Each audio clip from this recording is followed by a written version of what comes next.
Game number 2 coming your way, Luminosity Gaming versus SpaceStation. I know SpaceStation wound up finding the loss there. I know they didn't win totally, but I liked what I saw out of them. Homiefe bringing it back. This is what I was talking about. Like I said, change of play style, different approach to the game, different picks. I don't know what it was, but Homie didn't look like Homie last split. And in his words, that might have been his best split. All right, but when it comes down to it, it's a play style thing. I like to see Homie on these carries. I think that's what he excels at. Statistically, maybe Homie did the best split of his life last split. But I test more games like that. That's what I want to see. I want to see him controlling the situation. He's very comfortable, always diving all backlines whenever he has the opportunity. Shouts to but aggro. The Camazotz play paired up with the Ganesh, paired up with the Raijin, it just didn't provide the oomph that SpaceStation needed. Sure, and that was just a fantastic performance by Luminosity. I don't think that was. I think Homiefe played his brains out, and that Luminosity Gaming wins despite Homiefe's performance there. And just going back to it, my final point on the jungler is that that's the style. Like, I like to see players identify what they're good at and stick to a style. I think that's why we've seen everybody succeed where they've succeeded. So I want to see SpaceStation Gaming succeed, and they give Camazotz one more time to the jungler. I think this is the way to do it. This time Luminosity, because they banned Fafnir, they're leaving the Chulainn open, so that's going to be an interesting matchup for ScaryD, but Aquarius running it back on the Osiris. Very difficult to really kill this Osiris, no matter what jungler is being played by Homiefe. Yeah, the Nemesis selection here by Luminosity, a nice choice, although there's, your short side of the jungle already sort of set up with the Chulainn and the Camazotz. One more time, we'll see Zapman on the Jing way. I don't think there was anything wrong with SpaceStation Gaming's picks and bans. Maybe a different character in the solo lane. Raijin didn't seem to be able to do what SSG wanted him to do. They tried to give him that Raijin lead, and he wasn't really able to get it, and so it all kind of fell through. They got the early picks onto Aquarius. They bullied him out, but I think it was just the constant repetition of the speed buff invades, of the blue buff invades, that eventually fell in line for Luminosity to finally adapt to it, make those rotations happen, stopping SpaceStation in their tracks and getting back into the game. Well, our second round of bans are done, and that gives Raijin the middle lane position for SpaceStation Gaming. Very happy that this character has been coming back, and I think Raijin will allow some of that backline damage to actually happen long range and a little bit of control as well. How you feeling? I'm feeling that the damage that you were just described is going to be completely negated by that one pick right there. Geb Lalakin for JeffHindla. He knows how to push buttons. He's going to be constantly shielding anyone that's going to get focused by that Raijin. With Chronos as the last selection, a lot of damage coming out from Luminosity Gaming. SpaceStation have one last pick, likely to be the support player, unless we see some weird Chulainn stuff. But it will be Khepri, the caprese salad, coming out here at the last pick. Love how much protection that Khepri is going to be able to give. Camazotz, he wants to dive. Now he can dive even further. Peel, more importantly, on the side of SpaceStation Gaming. I love Jigz when he's playing protect his team, and Khepri allows him the best example to do that. And he loves the Khepri. He was actually one of the players that heavily favored the Khepri once it was first released. And this one pick, as opposed to the Ganesh, just changes everything for SpaceStation. Now ScaryD and Homiefe can dive the backline, leave Jigz in the back to protect andinster and Zapman. I'm liking SpaceStation's teamfight potential much more in this mid to late game. And even with the issue, if you want to call it that, of a not perfect pick and ban phase, SpaceStation was able to, make that last one very, very close. Luminosity just coming up in the clutch, and I think it had everything to do with that Fire Giant call. Absolutely. It was just so close to call. Now, granted, SpaceStation were probably willing to trade Fire Giant for a left side Phoenix because that's the most valuable one. Oh, ScaryD in trouble. Forces sprint. The timing. Big point. Big point. Horrific, not used. And the timing of this is very awkward because ScaryD can't go back to base. He'll just miss out on a whole wave under the right-hand side. Luminosity is going to stick to that solo lane, try to bully out SpaceStation, and look for invades. Look what Zapman's doing. I don't think BaRRaCCuDDa knows about definitely this. knows he's here. No, he has no idea. Has no clue. He's going to try to last at this and steal this away. He got a ball. He got all three characters in that camp, and now he's running. Zero experience for BaRRaCCuDDa, unable to get any of that. What a play. Totally. That's brilliant. How much does that impact the game? for the first 2 to 3 minutes makes a huge difference. Now, it's going to hit level 2 first on Zapman. He's going to be able to have the dash after the Persistent Gust and look for an offensive play. Baskin in trouble, likely to be first blood. There it is, and it goes to Jigz, support player on SpaceStation Gaming, but it was the 4-man collapse from SSG. Luminosity not able to successfully take that jungle invade well. It just seems this whole entire series, whoever's invading the speed or the blue is just stopped in his tracks. Zapman not getting the better end of BaRRaCCuDDa despite those steals. Still going to have the ability to just farm his own side of the map, but JeffHindla and Baskin recognizing how much pressure Luminosity was on the right. They're just going to collapse on the left. Jeff could go in lane and take it bit. No, Zapman's going to be safe and sound, no problem. Aquarius, on the other hand, a little bit of trouble there. But, you know, I asked what kind of impact that would make as Baskin finds the beads on Andy, now still looking for Jigz. A couple of basics are good, but the rest of the squad shows up, and that should be... Oh, not safety! BaRRaCCuDDa still looking at Jigz, who's so stuck. BaRRaCCuDDa doesn't want to be able to even commit to this kill. He knows how valuable each and every wave is. A level 3 Khepri is not the best farming opportunity. So Jig's going to get knocked up. Oh, Baskin is here. Jig's just... so much time spent. Nice little juke. And then just finally realizes he's dead to the Baskin. That play by BaRRaCCuDDa just goes to show how experienced he really is. He's like, he knows he can kill Jigz if he really wanted to, but farming, getting the wave as a hunter, especially when you're level 2, level 3, is more valuable than a level 3 support kill. So here comes Homiefe. We're on the right side. I want to highlight those the 2 hunter plays as well, because I think that they're specific to our hunters, but Homiefe says no and wants to look for JeffHindla. Andy with the jump forward. No mana. 3-man blocked. That's a dead nice stun, though, coming out of Baskin. Couldn't find the last in him, though. He got it from the last hit, but if he took one more step forward, he surely would have fell in response. Not many hunters make that play, going back to lane, as BaRRaCCuDDa did, because they want the kill. They want the stat pad. Yeah, yeah. Barra understands, big game, big picture. Baskin dead here with no ultimate. Homiefe takes care of him. Not many hunters make the back camp invade either. Zapman has all the confidence in the world, because if that play goes awry, you are so down. Well, this is why anyone in the SPL picks Huyi and sticks to Huyi in a 1v1 situation, because you know that you can solo realistically the red if you wanted to, or the back cams, and get to lane quicker than almost any other hunter. Zapman, recognizing this, did the counter to the counter. But what I'm saying is, I mean, you have to.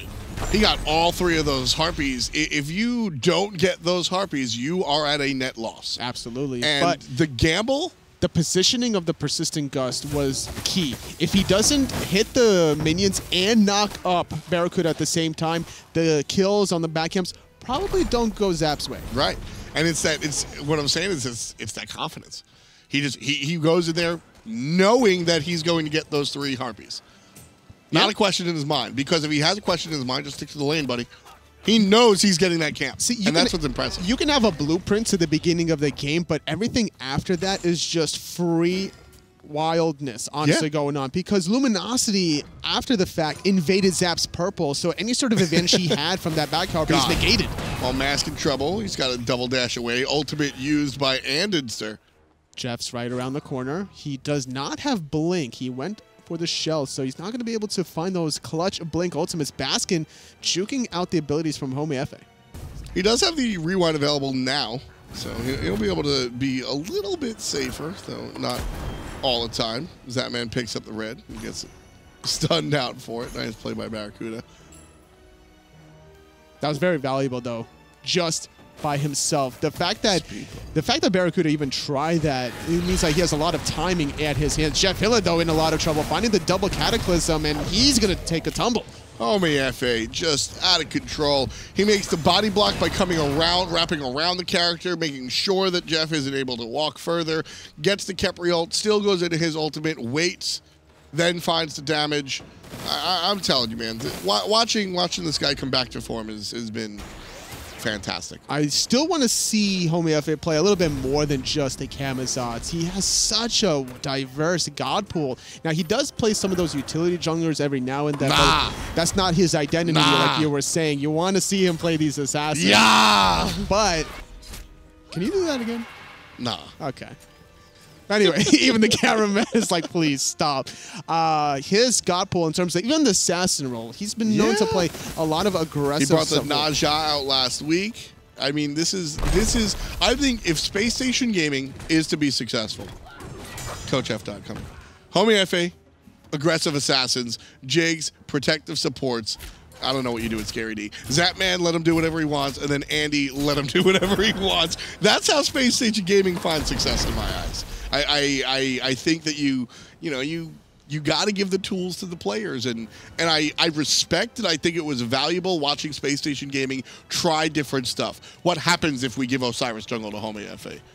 Well, you found out what happens. You don't win as hard as when you give him a strong-handed, aggressive assassin. So, you know what? You learned it. You did the experiment. Sweet dealio. Now just stick to it. Just putting themselves in a better position once it comes time for LAN when everything is on the line. It's still really early in this fall split, the most important split, heading into HRX, heading into Super Regionals and the Gauntlet. So this is still like the training grounds, I would say, for both of these two teams. This is when you gotta go. I think the training grounds, sure, spring split, summer split, people want to get there. That's where you're learning, you're getting yourself into gear. You go to DreamHack, you're playing in front of a LAN crowd right there, sure. But when it comes down to now, it's all chips on the table. Check out this right side, though. Check out Baskin, though, taking a lot of damage in mid. Forced to use the Beast. The rotation from Homiefe, not enough damage before the rewind occurring. Yeah, Aquarius falling down to the two-man gank behind the Tier 1 tower, and Andy gonna suffer the same fate this time around. Homiefe, I don't know if he can 1 versus 3, but the team shows up, so he doesn't have to. Homiefe with his 3rd kill of the game takes down Baskin. What a performance already coming out of SpaceStation. They find 6 kills for themselves. They even pick off Aquarius off camera on the right-hand side. They dove him 2 men strong behind the Tier 1 tower. Still had enough timing to make the rotation back to mid, avenging andinster, who hard committed onto the kill on Baskin. You don't necessarily always have to use your 3-4 damage. Sometimes it's better to save it. Right there. Trouble on the red buff. BaRRaCCuDDa didn't want to pick it up, knowing he would get knocked up. BaRRaCCuDDa. 3rd time's a charm. There you go, Barry. No, that was on purpose the first 2 times. Oh, he was juking the red buff? No. The red buff was right on top of the persistent gust. Okay. If he takes it, then he's going to get knocked up even further away from Zapman. And because he didn't take the red buff, Zapman uses that ultimate defensively. All right. It looked like he was just checking on it to see if the persistent gust was still there. Yeah, I think what he really wanted to do was min-max his positioning, seeing if he can like scoop the red buff without actually taking the persistent gust. Now I buy it. Yeah. Now I buy it. Totally still has a smirk on his face. I always have a smirk on my face when I'm casting with you. You could have stopped that sentence a couple of words earlier. You always have a smirk on your face. Totally is a good time, folks. Remember Tea Time with Tolly? Oh, yeah. It was some of the first content Anatoly put out, but he still had long hair. We used to have a nice zen moment of analysis on the pre-recorded video site, watching Tolly just break everything down. And now you do it up here. I had a fan. With the lights. I had a fan from Yorkshire actually send me some tea to actually try at that episode. Gold Fury being pulled by SpaceStation. Now, I love what Ryan said last week. Gold Fury is going to SpaceStation. Where is Luminosity? Hello? They have vision. I don't know about that one. Not the most optimal backs in the world out of Luminosity. Whenever Gold Fury is up, yeah, I think too many people from Luminosity backed at the same time or getting their back camps at the same time. Although Right's about to spawn, I think lefts were taken earlier, and the timing couldn't be any worse for Luminosity. Losing this Gold Fury allows SpaceStation a 4,000 gold lead. Because that's a ward there. Yeah, that's a regular blue ward on the minimap. Yeah. Right in front of that Gold Fury. Boom. They knew it. Yeah, Luminosity had full. That's crazy. Yep.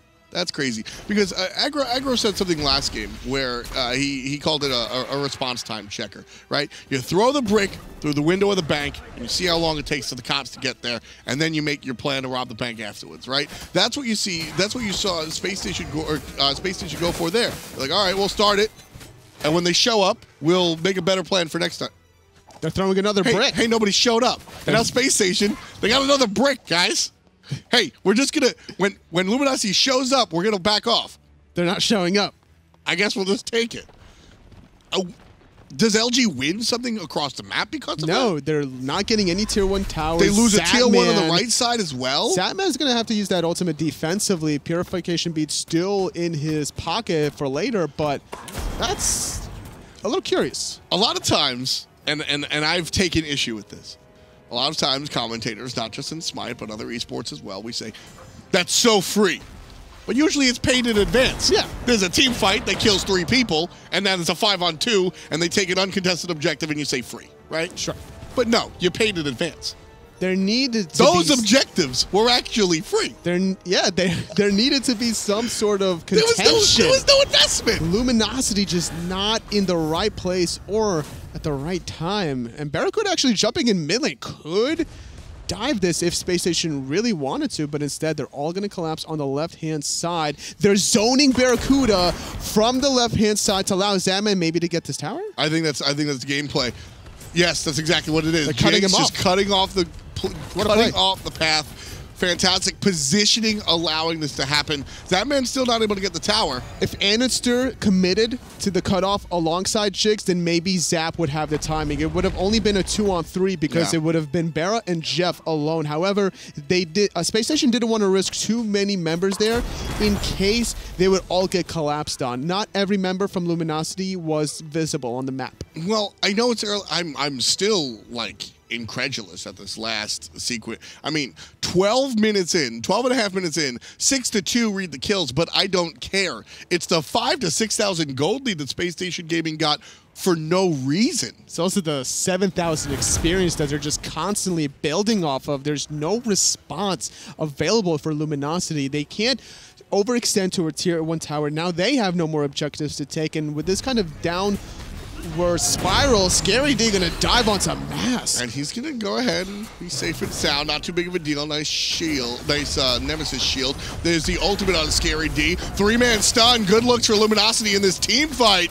SpaceStation Gaming. Still, Aquarius gonna be selected, taunted into the crab, and Homiefe puts a lucky number 7 up for SpaceStation Gaming. Mask in trouble as well. Zapman could go in here. The Blake onto Baskin. Got him! He got him! ScaryD gets the last hit off of the assist from the entire team, bringing down Baskin mid-rewind before he gets the extra life. Dynasty played helmet on Baskin, not enough to survive. This is why we're seeing more and more Chronoses start to build into health. Whether it's the Book of Dead, whether it's the Warlock Sash, that little bit of health could allow you to get the rewind off. Dynasty played helmet is not enough protections to survive. SpaceStation Gaming, Tully, that fight looked like Luminosity coulda, shoulda, woulda. Sure, but without Aquarius really making the big impact, his ultimate was down. He was the first victim of that engagement. Yeah. The rest of SpaceStation could easily go do whatever they want 5-on-4. I think that Luminosity, they're just spectators alongside you and me now. That's what it feels like. How do you feel about that last engagement, BaRRaCCuDDa? Silent. Sucked. No, BaRRa is silent, just like he was in the response to the gold fury. I thought you were waiting for me to impersonate BaRRaCCuDDa's voice. I would never ask you to do that. Why not? All right, let's see you do, can you do an impression of Zapman? This is Zapman right here.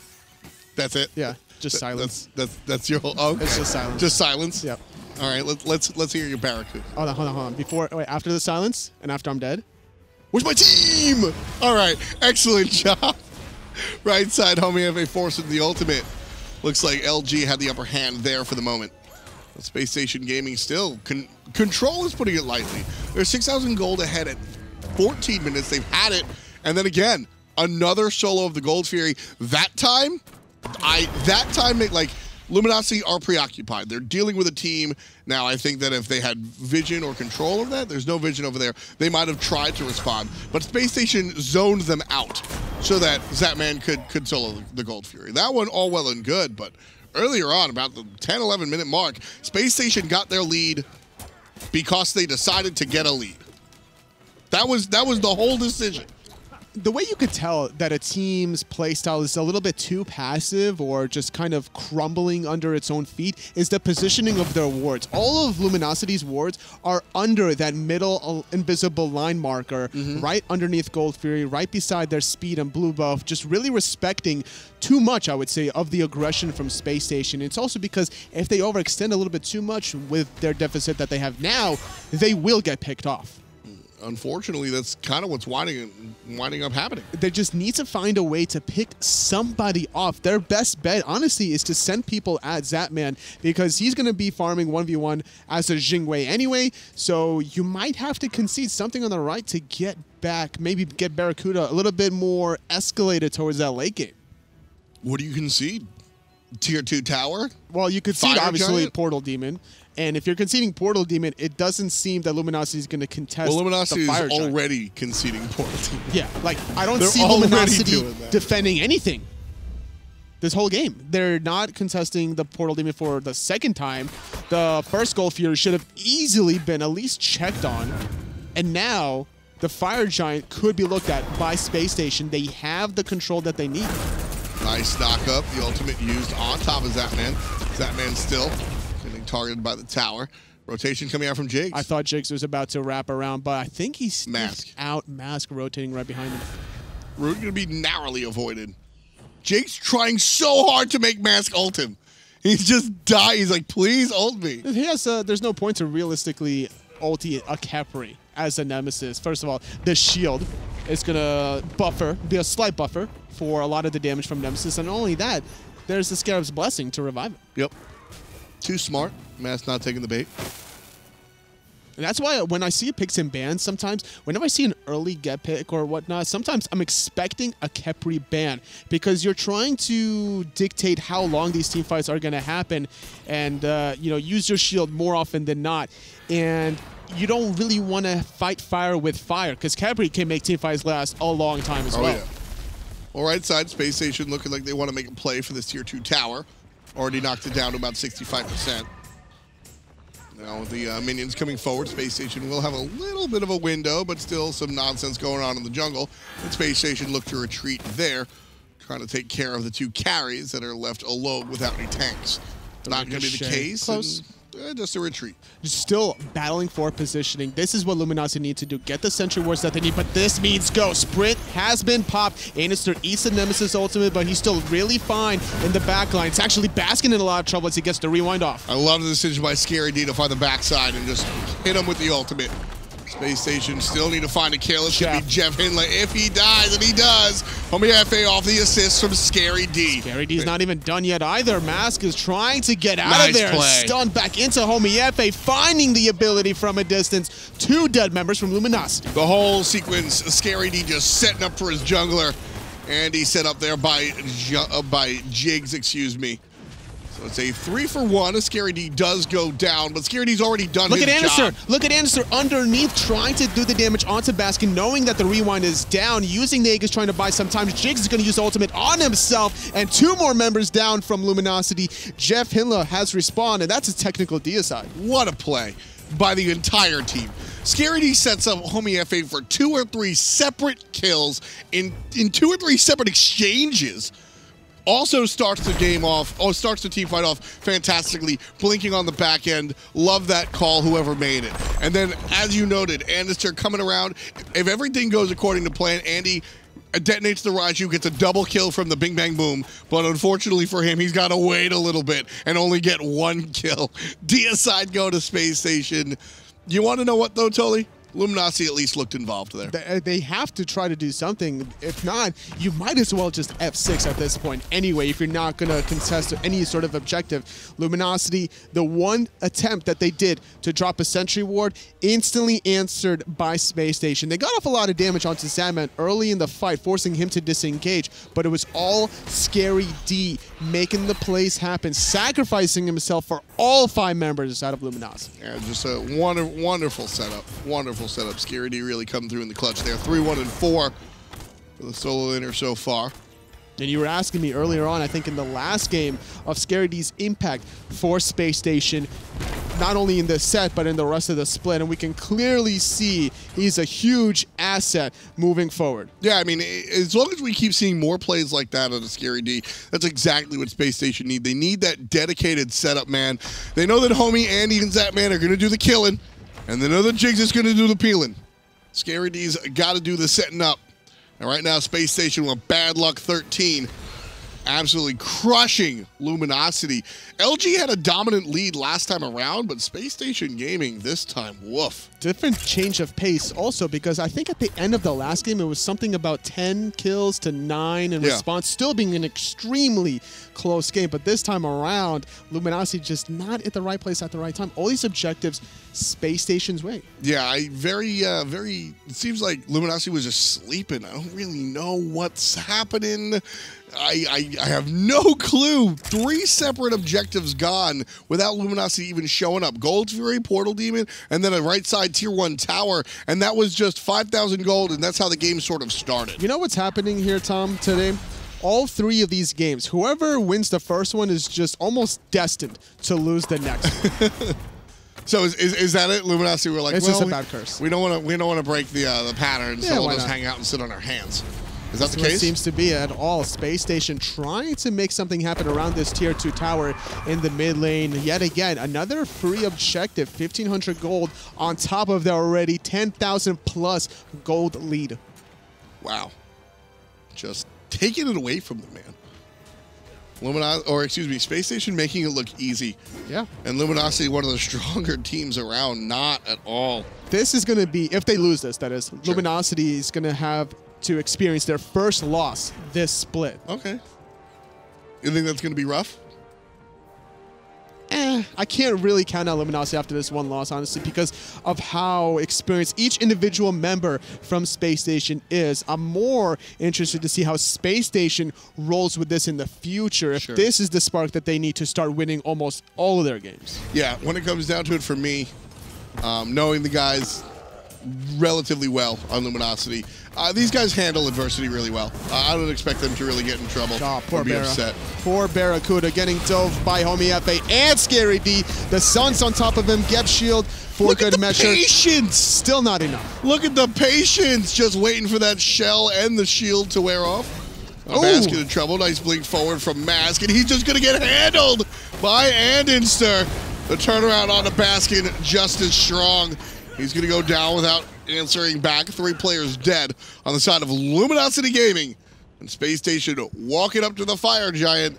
Now this time, Toli, I understand that Luminosity doesn't respond. 2 on 5. There's no possible way to stop this fire giant objective whatsoever. First one of the game for SpaceStation. They should be able to get this right-hand side tower as they're all grouped up. Probably not going to commit to the Phoenix quite yet. Zapman's a little low. Or Jigz has ult. Jigz has ult. Scary D has ult.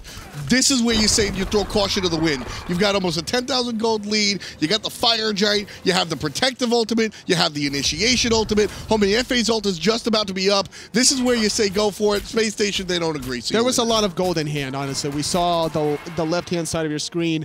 3, 4, or 5 members, all with over 1,000 gold in hand, and honestly, better safe than sorry. Now that, yeah, sure, I'll go for it. They're trying to finish off their 5th items. I just wanted to see them just bring the pain, man. It's a little too spicy, even for SpaceStations. I don't know, man. We talk about spice being level of aggression. I think SpaceStation's like eating ghost peppers for breakfast, okay? That's pretty high up there on the Scoville unit. Oh, look at you pulling out the pepper words. What's the hottest pepper you ever ate? Ghost peppers, probably. Oh, wow. How did you feel? How are you alive right next to me? Not so bad. I mean, I'm not trying to pull like the macho thing. I mean, I obviously was like tearing and like I wasn't sitting there like I'm so cool. Did you do it for a challenge or did you like dice it up and put it into something? Oh, both. I mean, I did it to like, you know, for a challenge. Like, I bet you can't eat the pepper, but I did. But either way, spice, little bit of spice is what keeps the wins coming. And SpaceStation Gaming put a little bit of spice. And that's Zapman Jing pick. I don't know if that's spicy. I just needed something to go with my analogy. Left side, however, SpaceStation Gaming just torrential downpour here. Sprint. On the left side. Sprint was used. JeffHindla going in with the Cataclysm and knock up. Zapman's forced out of the fight instantly. Jigz using his ultimate, trying to peel for his hunters. Aquarius, though, having to use that ultimate to escape, but it's just not enough. Jigz with a double kill. Just completely spread out. SpaceStation Gaming farming them down. Scary D with that kill. Number 19 for SpaceStation. That's all they need. 25-05. And SpaceStation Gaming confirmed the split between themselves and Luminosity Gaming in a fantastic performance. That was just such a different game from game number 1 that we saw. Where was the evenness, the tiness? There was just almost no competition. It was, and SpaceStation Gaming played fantastically, and I do want to put that first and foremost, but Luminosity, as I said, just looked to be asleep for the first 12 minutes. Whether it was just the curse for all 3 of these sets, where the first team won or the second team... Stop trying to make that a thing. I don't even know. It's not going to be a thing. That's a thing. It's not a thing. It's a thing for today. You know what, Aggro, is that a thing? No. Wait, did Tom say it? If so, not a thing. If Tolly said it, I might buy it. Welcome into the desk as we close the day here on the final day of week 2. Remember, these got pushed away and because of the hurricane.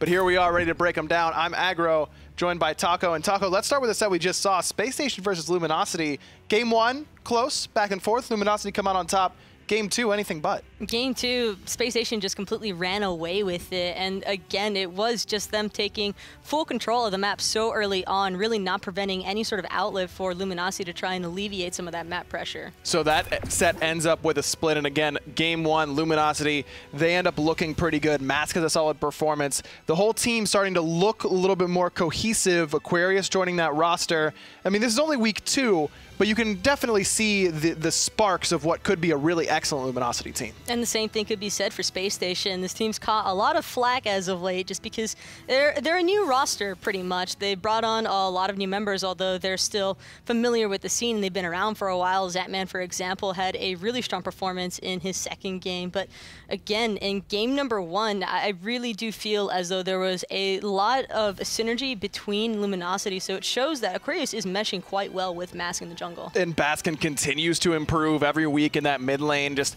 steadily rising up where people think he can be. Even in game 2, where Luminosity's getting blown out, a couple really nice individual plays by Baskin. He goes in 1v3 and puts andinster to literally one shot off of one auto attack, but couldn't quite find the kill. Game 2, as you mentioned, all starts off with Zapman with that cheeky little back camp invade, stopping BaRRaCCuDDa from getting any farm. Most hunters don't expect a Jing Wei of all carries to try and venture into the back harpy so early on. BaRRa was probably just being a little bit more relaxed, farming that away, recognizing it just too late. Unfortunately, Zapman had his first ability available, and that made all the difference as far as the experience was concerned and boosting Zap a little bit further ahead of BaRRa. And SpaceStation never lets go. So SpaceStation LG, they split down the middle.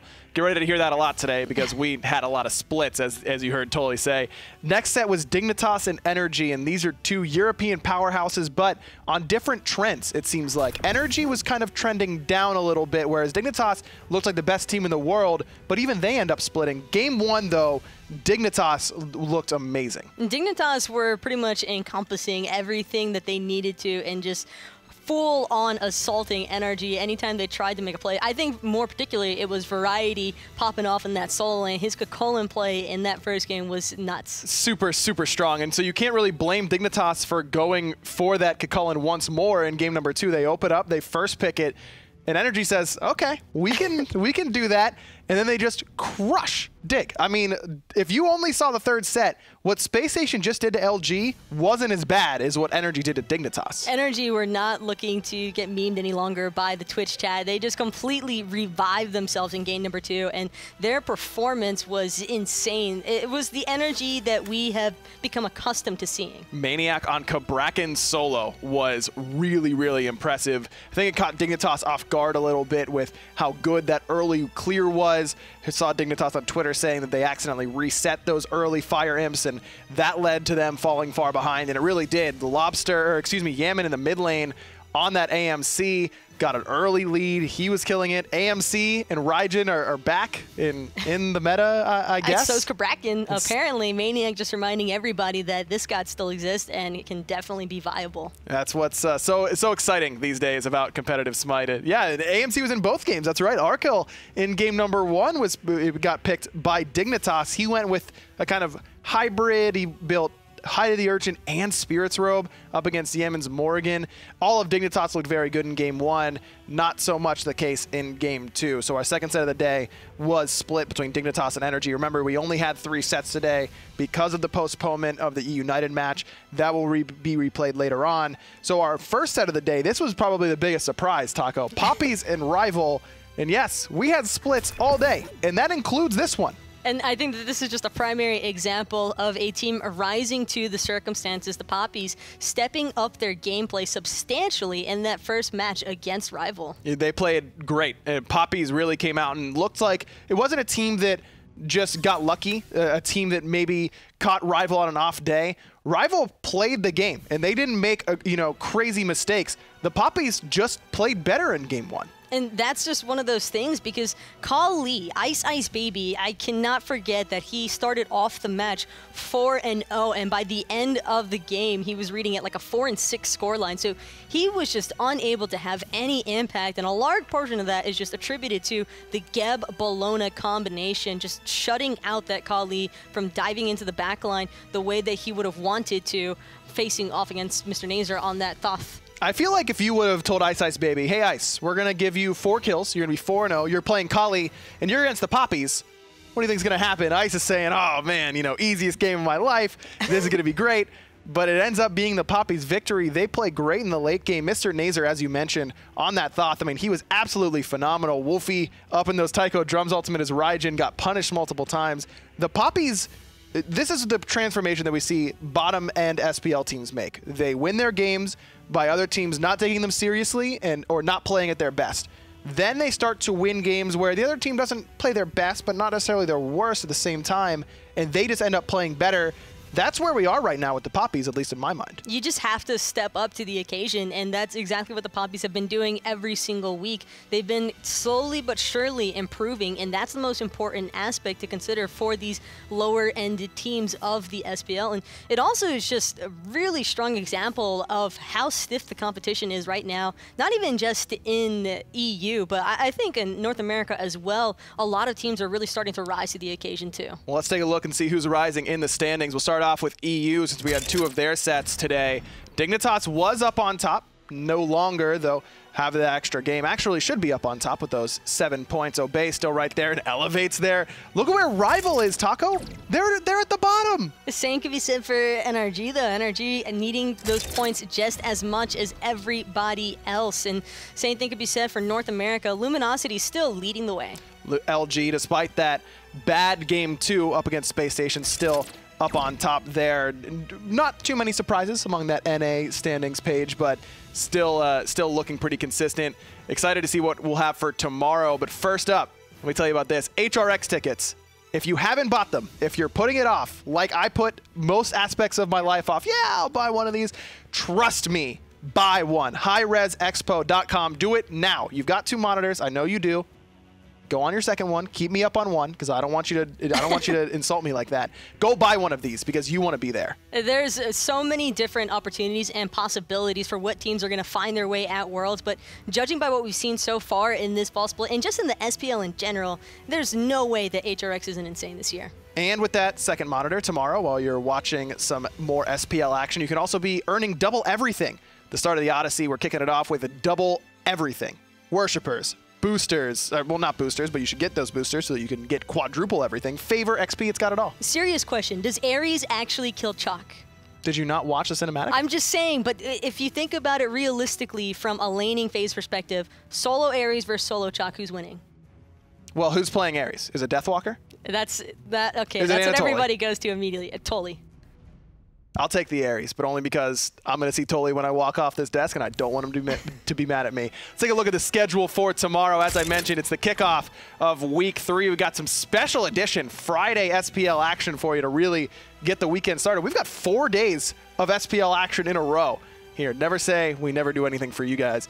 Burrito versus Valen Squadron going to start it off tomorrow. And then we've got Poppies versus Elevate, and with the way that Elevate has been performing recently, coming off of that 2-0 victory from NRG, that could potentially be a really important matchup to keep an eye out for. And the Poppies coming off a split with Rival as well. You're right. That's two teams in Europe that are right in the thick of things, right towards the middle. And then the NA games later on as well. Those should be solid. Taco, most surprising split. Poppies and Rival, thank you for answering. I mean, it's got to be that one, right? There's no other way it could possibly be anything else but that one. Shout out to the Poppies again today. Their performance was great in Game 1. They killed it. Thank you so much for watching here on this Thursday. Remember, we will be back tomorrow and then again on Saturday and again on Sunday. Thanks for watching, and we'll see you tomorrow.